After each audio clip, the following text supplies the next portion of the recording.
Anglo friends of mine in college and in law school talked more about the expectation piece and almost like the legacy piece. When I went to law school at Gonzaga, there were a lot of men and women who were third, fourth generation law schools, law students there. And so for them, it wasn't anything new and scary. And I have to be honest, even though I was second generation, making the transition from community college to a university scared the heck out of me. I was in my mid-20s. I was already older than a lot of the students that were going to be here at Western. And even though I'd been to college campuses, it wasn't a place that I felt very familiar with and very comfortable with. And I worried that I wouldn't find community. I found Mecha here at Western, which was fantastic. So I had sort of a cultural support group, people that understood that part of me. But when I went to Gonzaga, for example, I called my mom, and now at that point I was almost 30, right? I'd called my mom just sobbing and saying, there's no Mexicanos out here, except for my uncle who lived in Spokane. I said, I'm looking everywhere, and I don't see them. And I think that was a big difference, that they could look around the law school and the surrounding community and see people that looked like them and ate food like them and sounded like them. I was searching for it and could not find it. I was taking coolers in my car when I drive back over here to buy groceries, and buy Mexican cheeses and, ingredients that I couldn't buy in the grocery stores over there, and taking it home with me. And so I think that piece was huge. It made the homesickness that much harder, and it made the desire to leave that much stronger.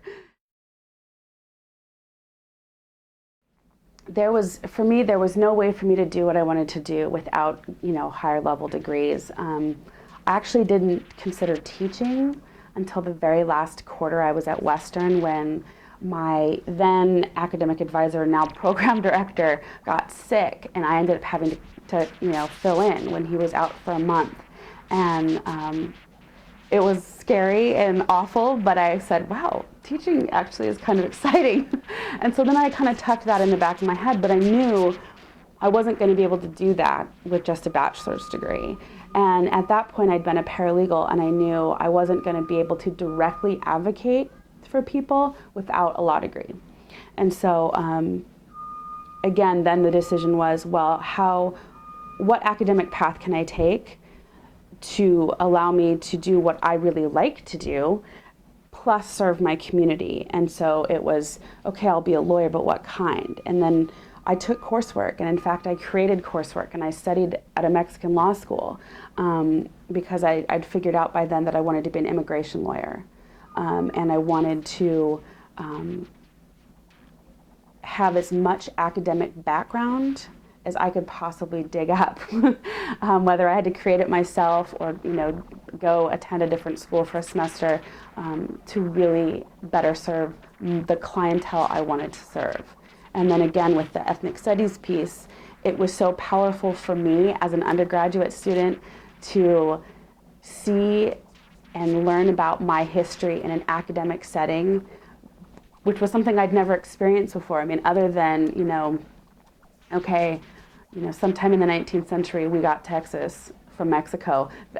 That's pretty much all I'd learned in public school. And so to take entire courses about my history and have a place to insert my personal family history and to understand that bigger context was huge, which then drove me to come back to teaching as well, to hopefully share that similar experience with other Latino students. I don't know that it's affected it on the day-to-day.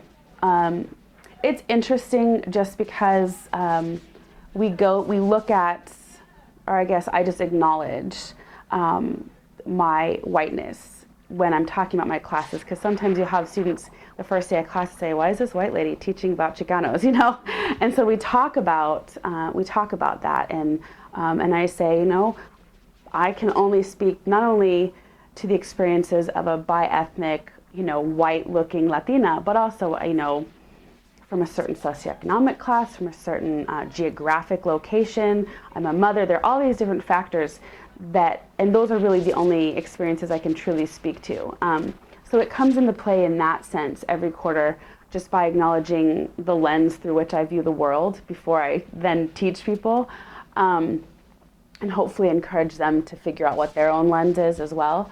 I do a lot of mentoring of Latino students on campus.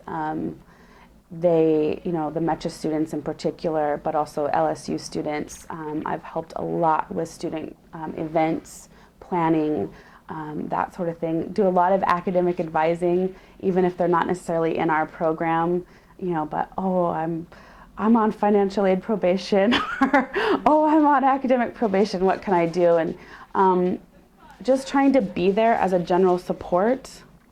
So I think, it comes into play that way, because I know when I was here, there was Larry Estrada. That was kind of it, and Tom Narini. And so if I needed somebody to understand that cultural part of me, those were the people that I went to. And that they're amazing in that capacity. And so it was really important to me that I'd be able to give back and also bring in the gender piece that Tom and Larry, aren't able to with their female students.